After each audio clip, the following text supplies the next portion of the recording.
Hello anime fans. तो कैसे हो आप सब लोग। आज हम एक नया एनिमे एक्सप्लेन करने वाले हैं जिस एनिमे का नाम है I got seed skill in another world and become so powerful no one can unrival me in real world too. ये एनिमे हमारा काफ़ी अच्छा होने वाला है। मैं इसको देख चुका हूँ और मैं इस वजह से आज एक्सप्लेन कर रहा हूँ। तो मैं होप करता हूँ ये आपको भी पसंद आए। चलो वीडियो को स्टार्ट करते हैं बिना किसी देरी के। एपिसोड 1 की स्टार्टिंग में देखते हैं हमारा कैरेक्टर बता रहा होता है कि जब से मैं छोटा बच्चा हूँ, जब तक मुझे पता है इस दुनिया में मुझे कोई पसंद नहीं करता, पर मैं चाहता हूँ जब तक मैं जिंदा हूँ मैं किसी एक बंदे की हेल्प कर सकूँ और मैं उसकी जितनी ऊँचाई उतनी हेल्प करना चाहता हूँ। और अब मैं यहाँ पे हूँ। तभी हम देखते हैं उसके सामने एक लड़की को 3-4 लड़के परेशान कर रहे होते हैं। उनके पास जाकर कहता है क्या तुम मेरी बात सुनोगे 2 मिनट के लिए। और हमारा कैरेक्टर काफ़ी ज़्यादा मोटा दिख रहा होता है। तभी वो लड़के आके उसके पास कहते हैं भाई तुझे क्या परेशानी है। अपना लौंडा कहता है उनसे क्या तुम उस लड़की को परेशान करना बंद करोगे। वो कहते हैं अच्छा भाई तो तू सिखाएगा हमें। तभी वो हमारे कैरेक्टर को काफ़ी ज़्यादा मारने लगते हैं। वो उसे काफ़ी मारते हैं। वो ज़मीन पे गिर जाता है और उसके काफ़ी ज़्यादा खून भी निकल रहा होता है। तभी पुलिस आने की वजह से वो लड़के वहाँ से भाग जाते हैं। वो लड़के हमारे कैरेक्टर से पूछते हैं क्या तुम ठीक हो। हमारा कैरेक्टर कहता है हाँ मैं ठीक हूँ और वहाँ से चुपचाने से चला जाता है। वो लड़की उसे जाते हुए देखने लगती है। हम देखते हैं हमारे कैरेक्टर को अपने दादाजी की कही हुई बातें याद आ रही होती है। उसके दादाजी ने कहा था तुम हमेशा लोगों से प्यार से बात करना और उसके लिए तुम्हें काफ़ी ज़्यादा हिम्मत की ज़रूरत पड़ेगी। तभी हमारा कैरेक्टर अपने घर की तरफ आ जाता है। वो सामने की तरफ देखता है। उसके दरवाजे पे काफ़ी सारे लोगों ने काफ़ी सारी बेकार बेकार बातें लिख रखी होती हैं। वो कहता है मुझे पता है मैं बहुत ज़्यादा बदसूरत दिखता हूँ, इस वजह से मुझे कोई पसंद नहीं करता। मुझे स्कूल में भी काफ़ी सारे लोग बुली करते थे और मेरे खुद के माता पिता जो थे वो भी मुझे ज़्यादा पसंद नहीं करते थे और उन्होंने कभी मुझे इंसान की तरह ट्रीट नहीं किया। शायद ऐसा हो सकता है जो मेरी छोटी बहन और छोटे भाई हैं वो काफ़ी ज़्यादा अच्छे दिखते हैं और वो इसी वजह से मुझे ज़्यादा पसंद नहीं करते थे। और मेरे मिडिल स्कूल में भी मुझे लोगों ने काफ़ी ज़्यादा बुली किया। तभी हम देखते हैं वो अपने घर पे आके ज़मीन पे लेटा होता है। वो कहता है सिर्फ एक ही इंसान था जिसने मेरी हेल्प की, वो मेरे दादाजी थे। वो मुझे बहुत ज़्यादा प्यार करते थे और मेरे को वो संभाल के रखते थे। लौंडे को अपने दादाजी की बातें याद आ रही होती हैं। वो कहने लगता है मेरा नाम यूया है और मेरे दादाजी हमेशा कहते थे कि तुम्हारी ज़िंदगी में काफ़ी सारी परेशानी आएंगी पर तुम उन सारी परेशानियों को ओवरकम कर दोगे। अगर तुम सारे लोगों से बड़े प्यार से बात करोगे तो तुम्हें उस चीज़ का फल ज़रूर मिलेगा। पर उसके दादाजी जो होते हैं वो उसकी आंखों के सामने गुजर जाते हैं। मेरे दादाजी के ख़त्म होने से पहले मेरे दादाजी ने सारा घर जो था वो मेरे नाम कर दिया। मेरे पेरेंट्स ने उससे मुझसे लेने की कोशिश की थी पर वो नहीं ले पाए। इस वजह से उन लोगों ने मेरे को अबैंडन कर दिया, यानी कि मेरे को उन लोगों ने छोड़ दिया। मुझे छोड़ के चले गए और मैं अपनी ज़िंदगी खुद ही काट रहा हूँ अपनी जॉब कर करके। तभी वहाँ पे हमें ग्रेजुएशन सेरेमनी दिखाई जाती है। अपना लौंडा जो होता है यानी यूया जो होता है उसकी कॉपी किताबों पर लोगों ने काफ़ी सारी गंदी बातें लिख रखी होती है। तभी उसे एक बंदा पीछे से लात मारता है। वो कहता है तुम कहाँ भागने की कोशिश कर रहे हो, तुम स्कूल से ग्रेजुएट हो जाओ या कुछ भी हो जाओ, तो मेरे पंचिंग बैग फिर भी रहने वाले। यूया उससे कहता है कि मुझे अपनी पार्ट टाइम जॉब पे जाना है और मेरे को जल्दी जाना है यहाँ पे से। तभी वो कहने लगता है तुम जल्दी जाओगे यहाँ से। तभी वो यूया को काफ़ी ज़्यादा मारने लगता है और हम देखते हैं यूया के जो छोटी बहन और भाई होते हैं वो यूया को पिटते हुए देखने लगते हैं। उसकी किताब वो लोग फाड़ देते हैं और यूया को वो लोग काफ़ी ज़्यादा मारते हैं और शाम का सीन हो जाता है। यूया अपने बॉस के पास जाता है पर उसका बॉस कहने लगता है तुम इतनी लेट आओगे तो तुम्हारे काम पे आने की कोई ज़रूरत नहीं है। यूया का बॉस उसे काम पैसे पे निकाल देता है। तभी हमें रात का सीन दिखाया जाता है यूया के घर का। तभी हम देखते हैं यूया जो होता है वो अपना खाना खाने लगता है और वो खाने में अपने आप को ही देखने लगता है कि आखिरकार क्या हो रहा है मेरे साथ। वो अपने वॉशरूम में जाता है और वो शीशे में देखता है कि उसके चेहरे पे काफ़ी सारी लग रही होती है। वो रोने लगता है। वो शीशे में अपना मुक्का मारता है देखे। वो कहता है आखिरकार ये सारी चीज़ें मेरे साथ ही क्यों होती हैं, मेरे ग्रेजुएशन होने का फ़ायदा भी क्या हुआ, कुछ भी चेंज नहीं हुआ, वो लोग मुझे अब भी परेशान कर रहे हैं। तभी वो दीवार पर ही मुक्का मारता है कि आखिरकार मैं क्या करूँ। जैसे दीवार पर मुक्का मारता है दीवार में से एक गेट खुल जाता है और ना यूया कहता है कि आखिरकार ये कैसी जगह है। अरे हाँ मुझे याद आया, मेरे ग्रैंडपा जब भी बाहर जाते थे तो मेरे लिए कुछ ना कुछ अजीब चीज़ें लेके आते थे। मुझे लगता है मेरे ग्रैंडपा उस सारे सामान को यहीं रखते थे। तभी वो वहाँ पे एक दरवाजे को देखता है। वो कहता है आखिरकार ये किस तरीके का डोर है। वो जिस डोर को ओपन करता है उसके सामने एक विंडो टाइप की डिस्प्ले आ जाती है। वो कहता है आखिरकार ये क्या चीज़ है। वो कहता है क्या ये अनदर वर्ल्ड है, ऐसा नहीं हो सकता। तभी वो उस दरवाजे को चेक करने लगता है कि वो क्या चीज़ है और उन सारी चीज़ों को पढ़ने लगता है जो उसके सामने होती है। वो कहता है क्या ये मीन्यू फंक्शन है और उन सारी चीज़ों को पढ़ने लगता है। वो कहता है ये सारी चीज़ें तो मैंने सोचा था उससे भी अच्छी हैं। क्या मैं ही एक अकेला हूँ जो इस दुनिया के दरवाजे को यूज़ कर सकता हूँ। और एक कैश आउट का मतलब ये उन काफ़ी सारी विंडोज़ में अपना एक स्टेटस नाम का एक चीज़ देखता है। वो जैसे अपने स्टेटस को देखने लगता है वो कहने लगता है मैं तो एक ही लेवल का हूँ, मैं बहुत ज़्यादा कमज़ोर हूँ। तभी वो कहने लगता है पर यहाँ पे आइटम बॉक्स भी है मेरे पास, ये बिल्कुल गेम की तरह फंक्शन है तो मुझे समझ में आ रहे हैं। तभी वो इधर उधर देखने लगता है। वो जैसे खिड़की को खोल के देखता है तो वो कहता है अरे हाँ ये तो बिल्कुल सही में अनदर वर्ल्ड ही है। वहाँ पे काफ़ी बड़ा जंगल भी होता है।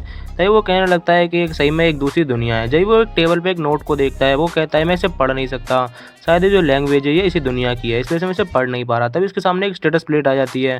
वहाँ पे उसका ट्रांसलेटर लिखा होता है। वो कहता है अगर मैं सही से बताऊँ तुम्हें तो इस घर का जो ओनर है वो मर गया और जो भी इस घर को ढूंढेगा वो ओनरशिप उस घर को मिल जाएगी, बंदे को मिल जाएगी। क्या मैं इस घर का ओनर बन गया। तभी उसमें लिखा होता है कि इस घर के आसपास एक मैजिकल बैरियर बना हुआ है तो कोई भी इस बंदे के घर के अंदर नहीं आ सकता सिर्फ ओनर के अलावा। ये बंदा जो भी होगा एक मैजिशियन होगा।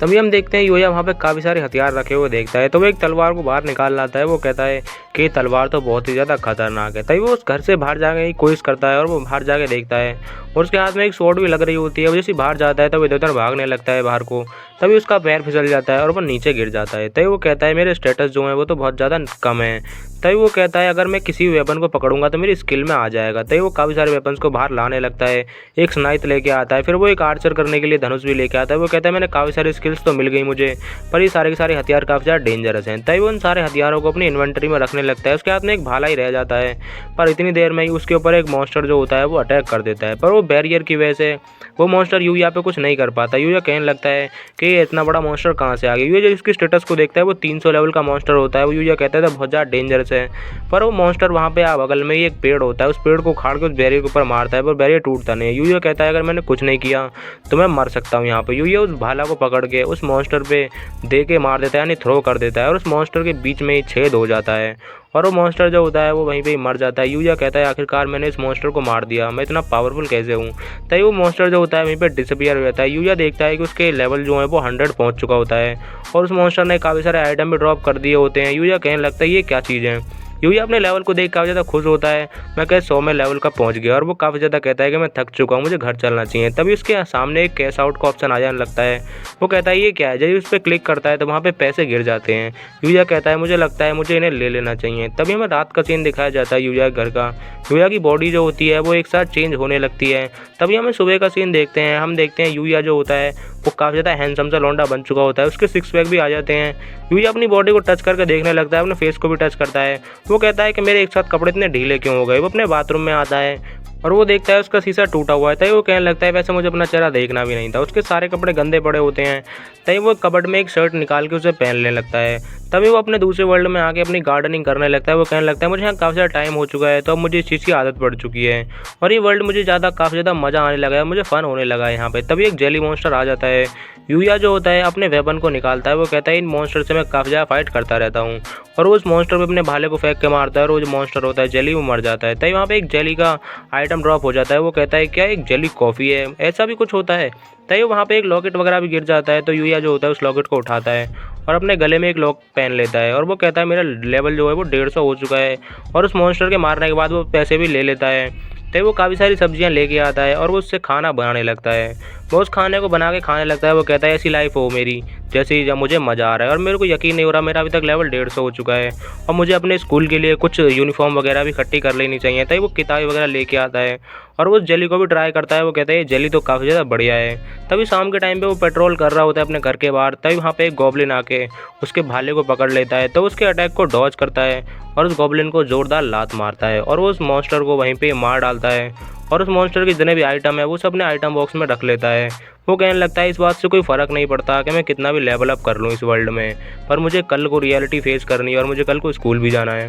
हम नेक्स्ट सीन में देखते हैं यूया जो होता है अपने स्कूल की तरफ जा रहा होता है। सब लोग यूया को देख रहे होते हैं।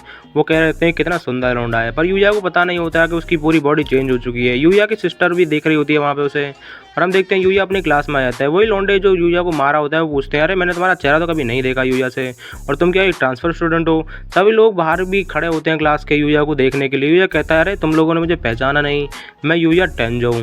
तभी उनमें जो बंदा बोलता है तो मजाक मत करो, और पूरी क्लास शॉक हो जाती है। वो कहते हैं क्या तुम मुझसे मजाक कर रहे हो, तुम वही यूया टेंजो हो जो बिल्कुल सुअर की तरह दिखता था और वो इतना ज़्यादा बदसूरत था, मुझे नहीं लगता तुम वो। यूया जो होता है वो भागते हुए बाथरूम की तरफ जाता है, और वो जैसे अपना चेहरा देखता है वो चेहरा देख के हैरान हो जाता है। और ये एपिसोड हमारा यहीं पे खत्म होता है। मैं होप करता हूँ ये एनिमे आपको पसंद आया हो, और अगर आपको इसके और भी एपिसोड चाहिए तो हमें कमेंट करके जरूर बताना। चलो मिलते हैं, जब तक सायोनारा।